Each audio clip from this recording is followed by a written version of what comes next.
اعوذ باللہ من الشیطان الرجیم بسم اللہ الرحمن الرحیم۔ السلام علیکم، میرا نام حیدر علی اور میں ریحان اسکول لیول 1 کا اسٹوڈنٹ ہوں۔ جیسا کہ آپ جانتے ہیں کہ میں جب بھی آتا ہوں ایک نئی ٹیڈکس ریویو کے ساتھ آتا ہوں اور ہمیشہ یہ ٹیڈکس ریویو بہت امیزنگ ہوتی ہے۔ تو آج کا ٹاپک ہے fly I must by Afreen مشتاق۔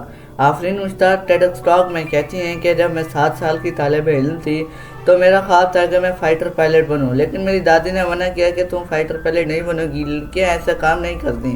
تو انہوں نے کہا کہ میں کر کے دکھاؤں گی اور فائٹر پائلٹ بنوں گی۔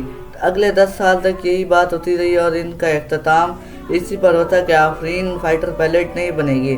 تو انہوں نے مزید بتایا کہ میرے اسکول میں انٹرنیشنل آرٹیکل کمپٹیشن ہوا اور میں ٹاپ 5 پر آئی۔ انہوں نے کہا کہ میرے دیے گئے دلائل لوگوں کو پتہ نہیں کیسے لگے، لیکن چھپی ہوئی تصویر اخبار پر بہت اچھی لگی اور گھر والے خوش ہوئے۔ تو انہوں نے کہا کہ اسی سال میرے اسکول کے پروگرام مینیجر نے مجھے بلایا اور کہا کہ تم امریکہ جاؤ اور ان اسکول کے ڈونر اور بورڈ ممبر سے مل کر آؤ۔ تو وہ بہت خوش ہوئی، آفرین بہت خوش ہوئی اور انہوں نے کہا یس میں یہ کروں گی، لیکن اس کی دادی نے منع کر دیا۔ آفرین نے ایک اسکرپٹ بنائی، کہا کہ میں یہ موقع نہیں چھوڑ سکتی، میں اس کو حاصل کر کے رہوں گی۔ یہ اسکرپٹ اپنے گھر کے ہر فرد کو دیا تاکہ وہ دادی کو منائے۔ تو ایک ایک کر کے بھائی بہن، امی ابو اینڈ میں پھپھو اور چاچو نے دادی کو منایا۔ تو وہ امریکہ چلی گئی تو ان کے گھر والوں نے سوچا کیسے رہے گی، کیا کھائے گی، کیا پیے گی، کیسے سوئے گی۔ دادی میں آفرین کی جان اس وقت تک اٹکی رہی جب تک وہ واپس نہ آئی۔ واپس آنے کے بعد اسکول کے CEO اور بورڈ ممبر ان کے گھر آئے اور ان کو خوشخبری دی اور وہ آفرین کے والدین کو ان کی تربیت کی داد دی کہ آفرین میں شعور تمیز ہے۔ انہوں نے کہا کہ جب میں نے IBA جانا شروع کیا تو میں پبلک بس میں سفر کرتی تھی تو مجھے راستہ پتہ نہیں تھا۔ میرے ساتھ بیٹھی ہوئی لڑکی نے مجھے دوسرے اسٹاپ پر اتروایا اور دوسری دفعہ جب جا رہی تھی تو گھبرا کر ایک اسٹاپ پہلے اتر گئی اور وہ کھو گئی۔ یہ بات انہوں نے اپنے والدین کو نہیں بتایا ورنہ وہ اسے IBA نہیں جانے دیتے، اس لیے انہوں نے اپنے والدین کو نہیں بتایا۔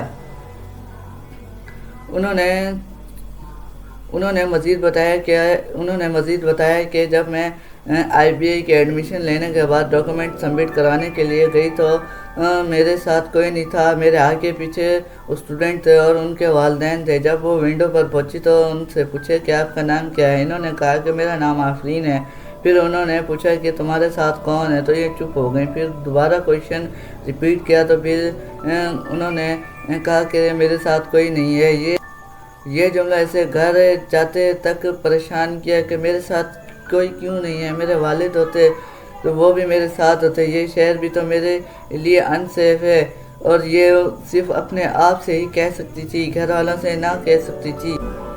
انہوں نے کہا کہ خواب دیکھا کرو، خواب دیکھنے کے کوئی پیسے نہیں لگتے، لیکن خواب پیسوں سے قیمتی ہوتے ہیں۔ اگر خواب ٹوٹ بھی جائے تو وہ ایک راستہ دکھا دیتے ہیں۔ جو لوگ کہتے ہیں کچھ نیا نہ کرو، کچھ یہی ہے جو کرو، خواب نہ دیکھو، تو ان کی باتوں پر نہ آیا کریں اور اپنا خواب دیکھا کریں۔